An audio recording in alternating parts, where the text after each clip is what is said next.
وہ چاہتے ہیں کہ قرآن مجید کے وجود کو ختم کر دیا جائے، اور جو ممکن نہیں ہے۔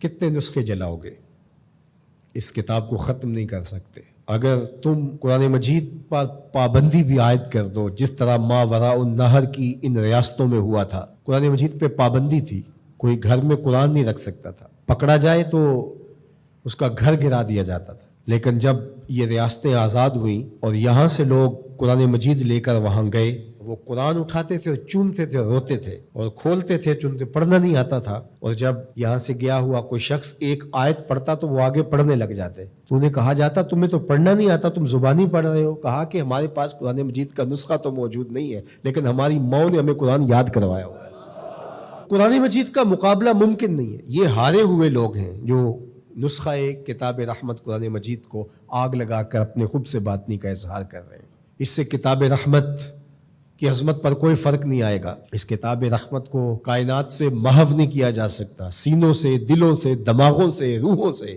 اور اللہ تعالیٰ نے قرآن مجید کی حفاظت کا جو ذمہ اپنے ذمہ کرم پہ لیا ہوا ہے، کس طرح اس کتاب کو محو کیا جا سکتا ہے، اس کو مٹایا جا سکتا ہے۔ یہ ہدایت کا سرچشمہ، یہ نور و نکہت کا روشن حوالہ، یہ اجالوں کا نقیب، یہ منور اور تاباں کتاب۔ میں یہ بھی سوچتا ہوں کہ لوگ لوگوں سے ڈرتے ہیں، یہ کیسی قوم ہے جو کتاب سے ڈرتی ہے؟ تو کچھ ہے نا کتاب میں جس وجہ سے یہ ایک کتاب سے ڈر رہے ہیں۔ اقبال نے کہا تھا آ کتاب زندہ قرآن حکیم، حکمت او لا یزال است قدیم۔ یہ زندہ کتاب ہے۔ آپ اگر مجھے معافی دیں، یہ امت تو مردہ ہو سکتی ہے لیکن کتاب مردہ نہیں ہو سکتی۔ اس وقت امت مردہ ہے، مردہ زائن از بطون امہات۔ اقبال نے تو یہاں کہا تھا کہ آگے جو پیدا بھی ہو رہے ہیں وہ بھی مردہ پیدا ہو رہے ہیں ماؤں کے پیٹوں سے۔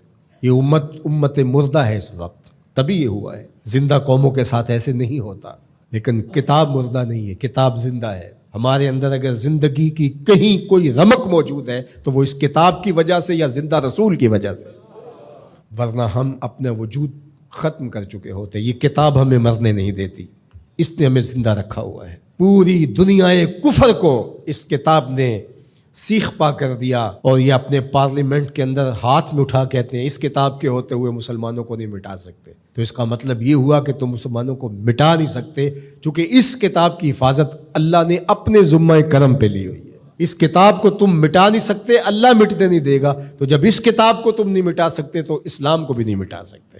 اسلام اپنی اصل شکل میں، صورت میں قیامت تک موجود رہے گا، اور موجود اس لیے رہے گا کہ اصلی شکل اور اصلی صورت میں قرآن موجود رہے گا۔ تو اس امت کو اس کتاب کو اپنے سینے سے جوڑ کر کے، اپنی روحوں میں اتار کر کے، اس کے احکام پر عمل پیرا ہو کر کے، اس کتاب کے ساتھ جڑ کر کے دشمن کو عملی جواب دینا ہوگا۔ یہ بات درست ہے کہ جس کے سینے میں ایمان کی معمولی سی رمق بھی موجود ہے، وہ اس واقعہ سے دل گرفتہ بھی ہے، دکھی بھی ہے اور بے چین بھی۔ 56-57 اسلامی ملکوں کے حکمران جن پر اولین ذمہ داری آتی ہے اس عمل پر بھرپور رد عمل دینے کی، وہ فرنگی روحوں کے بے حس ڈھانچے ہیں، سوائے اشک شوئی کے، سوائے رسمی بیانات کے۔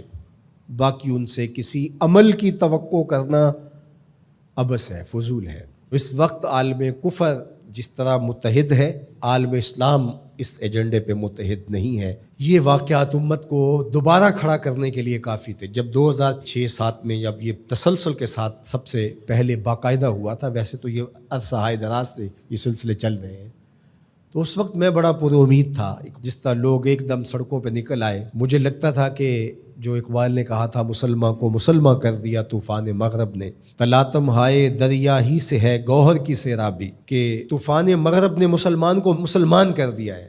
رد عمل کے طور پہ یہ جڑ جائیں گے اور سب کچھ ہوگا، لیکن چند دنوں کے بعد وہی کچھ تھا جو ماضی میں تھا، کوئی فرق نہیں تھا۔ ایک ہنگامہ بپا ہوا، لوگ سڑکوں پہ آئے، نعرے لگائے، اور انہیں لگا کہ ہم نے اپنے جذبات کی تسکین کر لی ہے اور ٹھنڈے ہو کے گھر بیٹھ گئے۔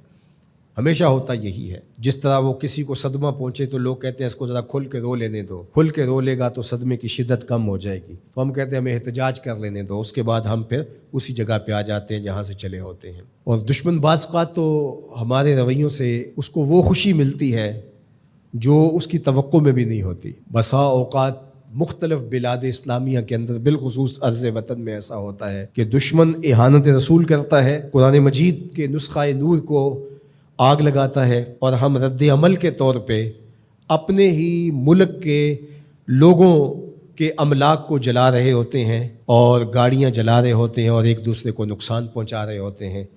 تو دشمن اس وقت کس قدر خوش ہوتا ہوگا جب اس نے ادھر قرآن مجید کے نسخے کو آگ لگائی اور ادھر ملک کی گلیوں اور سڑکوں سے دھواں اٹھنے لگا اور لوگ ایک دوسرے کے خلاف کھڑے ہو گئے اور املاک کو برباد کرنے لگے۔ تو اس کو تو یہ توقع بھی نہیں تھی۔ اگر اس کو یہ لگے کہ میرے اس عمل سے مسلمان جاگ جائیں گے اور کھڑے ہو جائیں گے اور اس کتاب کے ساتھ جڑ جائیں گے اور اپنی عملی زندگی کو اس کتاب کے دائرے میں لے آئیں گے، تو وہ کبھی بھی یہ عمل نہ کرے۔ اسے پتہ ہے کہ یہ اللہ اکبر، اقبال نے کہا سچ اگر پوچھے تو یہ امت حامل قرآن نہیں، یہ اصل اس نے قرآن اٹھایا ہی نہیں ہے، یہ صرف کتاب کو چومنے چاٹنے والے اور قول و قرار کی نوبت آئے تو سر پہ اٹھانے والے لوگ ہیں، یہ اصل میں حامل کتاب ہے ہی نہیں ہے۔ ہمیں اجتماعی توبہ کرنی ہوگی، اللہ سے معافی مانگنا ہوگی۔